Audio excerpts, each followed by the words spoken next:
Welcome, everyone, to Trenton Special School District's Wildfire Simulator student presentation. Welcome, everyone.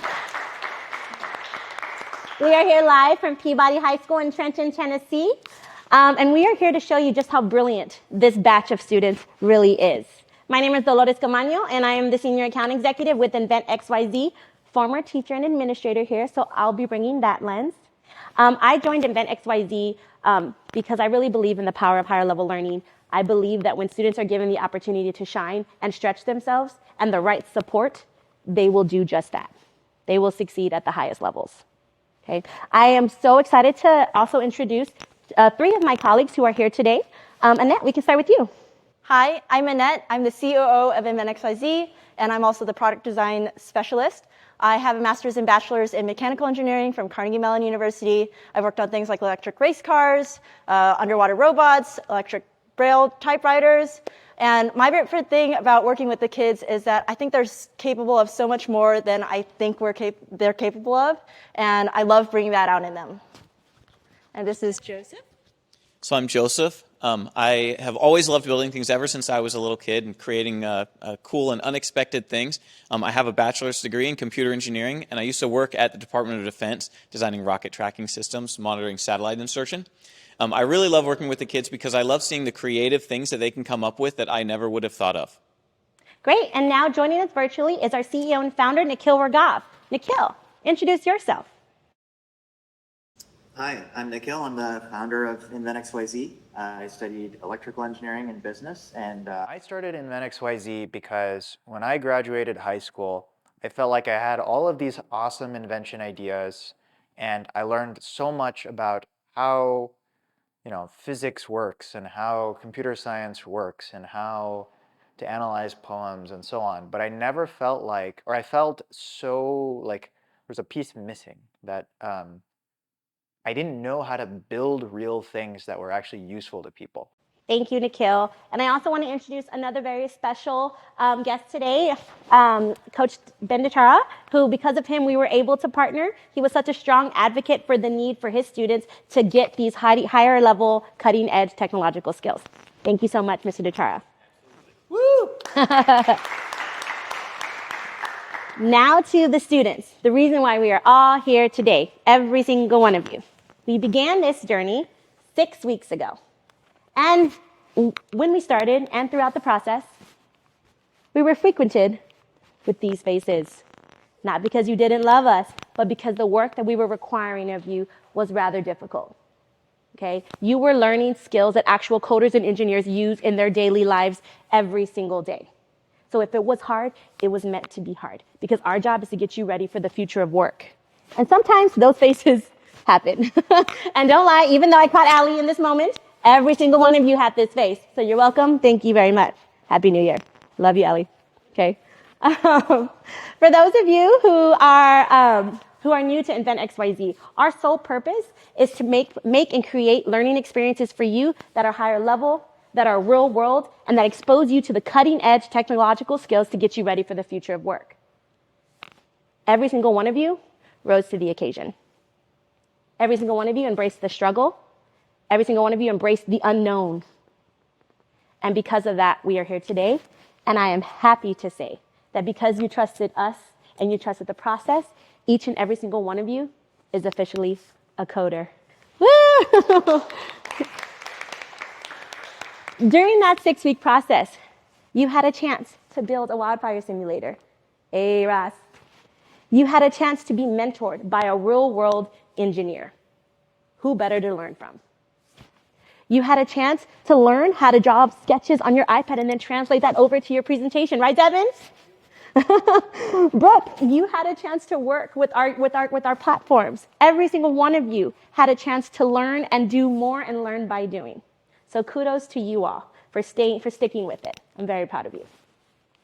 For those of you who are new to Invent XYZ, we make projects that are fun, that are engaging, and that have to be challenging, because we expect you to learn the skills that real-world industry experts are learning and doing every single day. Okay? Our projects are, like I said, they're learning-based experiences, and the goal is that by the end of our projects, we are equipping you with the skills so that you can leave and take on jobs and make anywhere from 70 to 220K a year. Why? Because these job opportunities in engineering, in coding, they exist in every industry and aspect of our life. Those of you who use Google Maps like me every day, even in my hometown, that is because of the technology. That's because of engineers who had a vision for a need. Anything from agriculture to film production has to do with the work that you learned how to do this past 6 weeks. That's what it looks like to be prepared for the future of work, kiddos. Okay? So, you all had the chance to code a wildfire simulator. And in doing so, you learned the computer science and coding skills that real-world engineers use every day, like I mentioned before. You had a chance to work with the Unity game engine. And if you don't know, this is the same game engine that is responsible for Among Us and Pokemon Go. How many of you have heard or played or engaged with these platforms and these games? Yeah. The same Unity that you use to code your simulator is what is used in the real world. You're welcome. I told you there was a purpose for all of this. And in working on this project, you were exposed to half of the major concepts that students are exposed to in an AP Computer Science A course in just 15 hours of class time. So again, go back to Ellie's face. If you were confused and frustrated, it was because you were learning what most kids take a year to learn in about 15. You were exposed to that in 15 hours. So I want to take a moment to really shout out these kids because you did it. Without further ado, our students here are going to teach you the concepts that they learned throughout this project implementation. And we're going to begin with Ross and Cortland walking us through some experiments by actually using the simulator that they were able to create. So Ross and Cortland, the floor is yours. My name is Ross Elliott, Mine is Cortland Clark. and this is our wildfire simulator. These are examples of the different plants and trees and vegetation that are in the simulation. The smaller the brush is, the more quickly it's going to burn, and the smaller the tree is, the quicker it's going to burn. The older trees don't burn. This is our main question that we were trying to answer throughout this entire simulation, and we tried to do many tests so we could get the most accurate results. We did a test of how fast that the trees and the brush would burn, and we tested it about 4 times each. And the average of the brush burning was 6.32 seconds, and the average of the trees burning was 38.41 seconds. As we went through the simulation, we made many observations as the brush burns a lot faster than the trees. The trees don't burn very fast, and that's because in this simulation, everything that burns is mass-based. So the smaller things like the brush are going to burn faster, and the bigger things like the trees are going to take longer to burn. Our hypothesis was underbrush is going to burn faster than trees. Trees are a lot denser than underbrush, so they can't burn as fast. You can tell this from our observations in the test that we took. As you can see, the brush burns faster than the trees because they don't have as much density. So, next we'd introduce Brooke and Anaya talking about variables. I'm Brooke Ellis, I'm Anaya Ross. and we have variables types in math. What is a variable, though? A variable is like a box that holds the information inside your coding, and it tells the computer different information you want it to tell it. For example, int number of balloons equals 12. That is a variable in itself, but it has different parts to it that equal a whole variable. There are 3 different parts to a variable. There's a type, and a name, and a value. A type is like a soda can. It can hold half soda, it can hold no soda, it can hold the whole can of soda. It is used to show the shape, size, and value of what is inside your coding. For example, int number of shirts, the int tells the type that you're wanting to tell your computer what it is. The name is the nickname that you put in so they can know. For example, the number of shots per game is the name for the variable.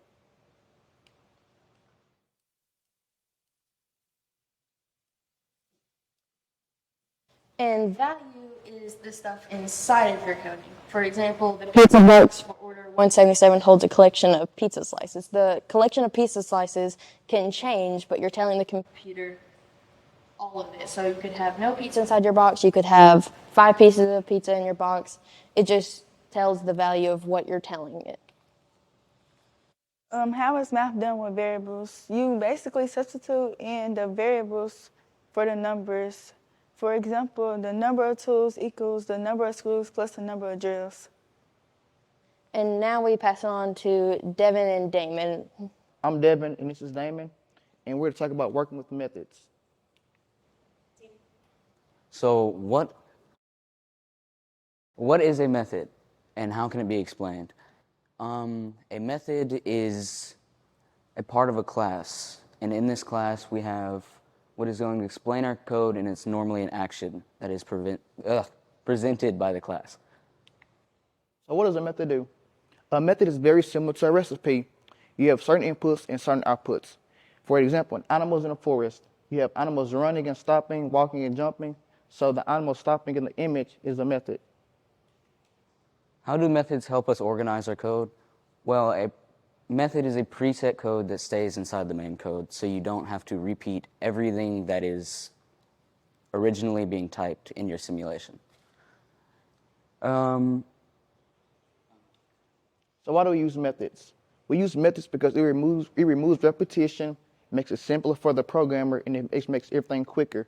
So you're certain numbers to put in place, so that speeds the process up instead of typing each code every time.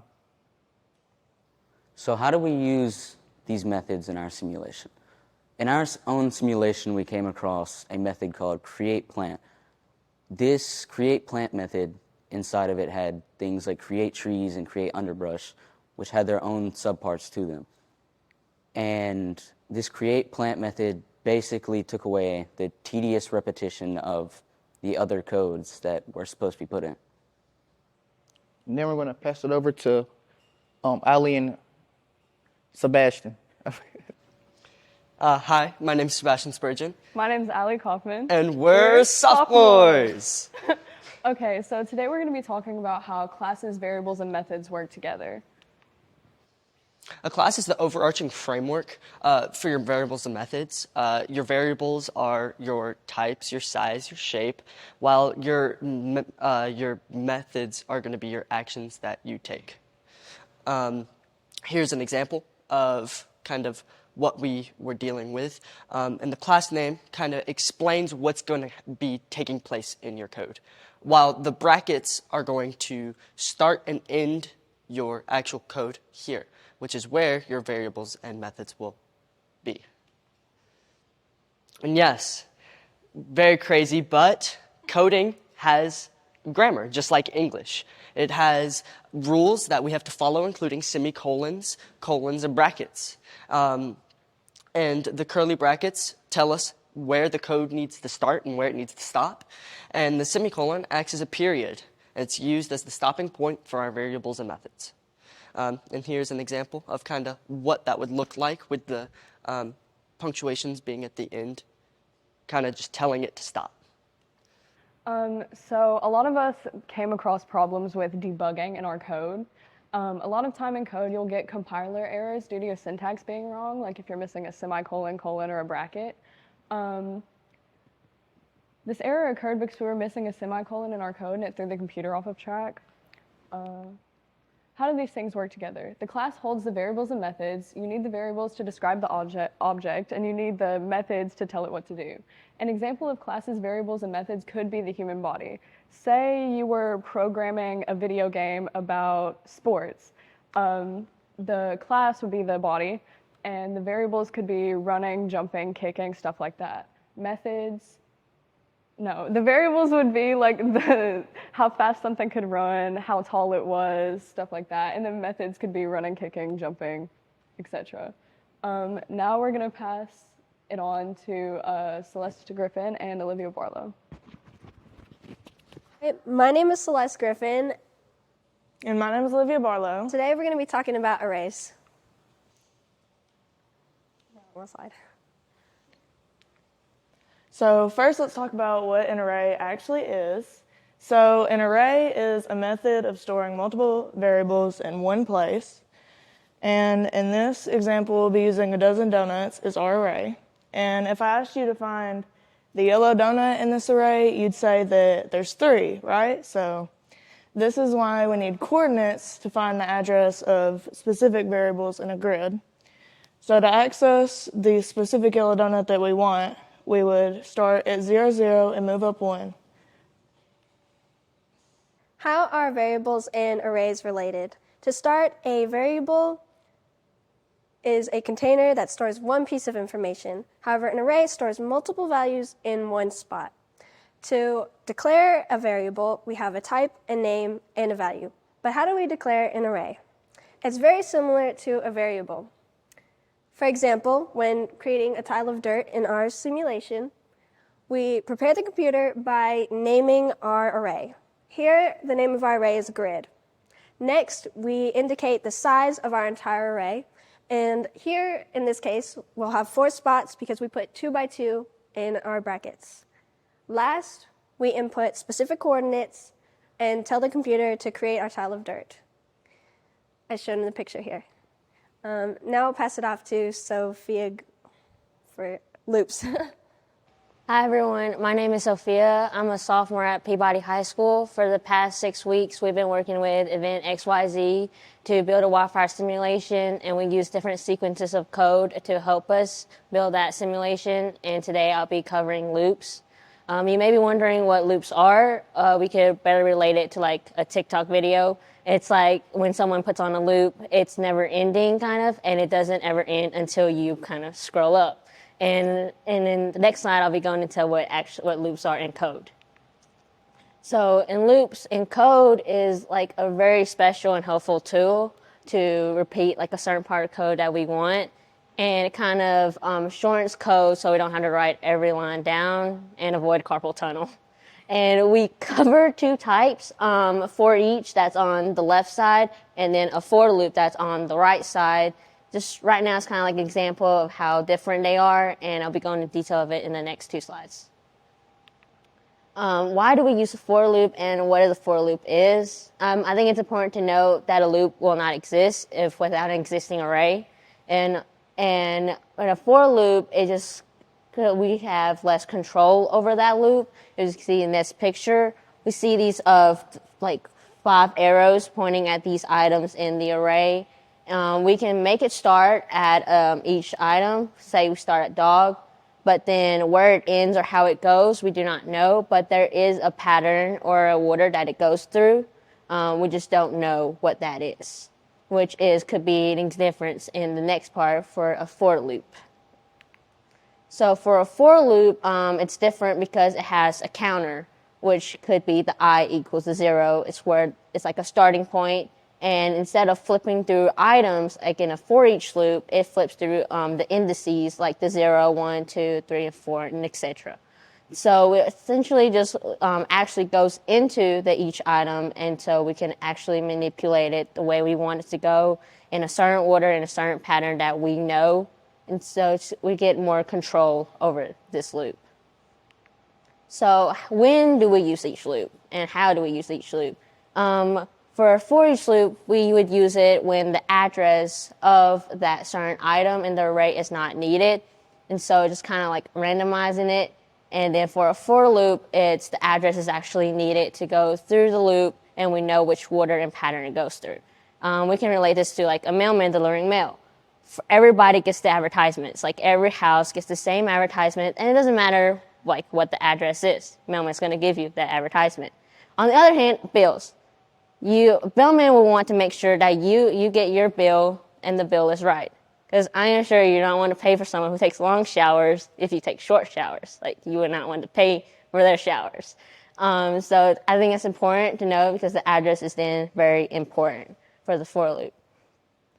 So to tie this all back into our simulation project, we see the for each loop on the left side and a for loop on the other side. We used the for loop to create our 15 by 15 the grid, and we would need to use the for loop because we don't want the dirt to stack on each other, and we want the dirt to be all the same in the 15 by 15.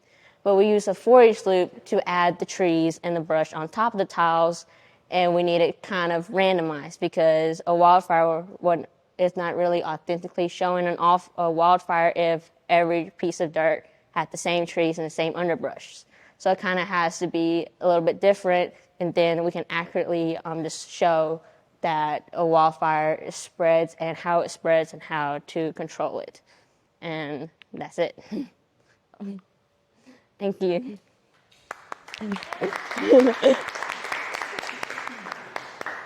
I was going to say, let's give a big round of applause for the students who presented really well, but you guys already did that, but let's do it again. Yeah! Thank you. I am so impressed with what you guys did and accomplished. You guys are really, really amazing students, and I had so much fun working with you and getting to come and visit your school. So I've already told this story to a few of you guys, but my sister is currently hiking the Pacific Crest Trail. She's basically hiking on foot from Mexico to Canada, and it's going to take her about 5 months. And it's kind of in the wilderness, so there's a lot that could happen in the mountains. And so actually just 2 weeks ago, she was texting me, and we were talking about how there's like a fire ahead of her at Wrightwood, and it's going to close down the area. And actually, I was going to do some research and figure out how serious it was. And I saw this article, I read through it, and they had this really interesting stuff in it that talked about like the brush and how because it was earlier in the season and the vegetation was more wet, it didn't burn maybe as quickly, and so it wasn't going to be that big of a deal, and it wasn't going to be a danger to her. So that just shows you how the kind of stuff that you're able to see in your simulation and study through like science and engineering actually has real-world impact.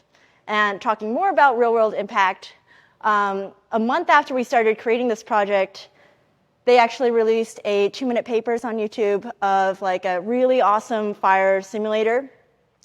This thing has like tons of different characteristics in it that you guys studied in like Unit 1, things like wind, like air columns moving like water from everywhere. And so it's super detailed, very interesting. And there's also currently the X Prize Wildfire Prize, and it's an $11 million prize for people developing solutions for wildfires. Yeah. And now, to close it off, Ben, do you want to give some closing remarks based on what you've seen? Yay, Mr. Bashar. Woo! Do I need to pass it to after?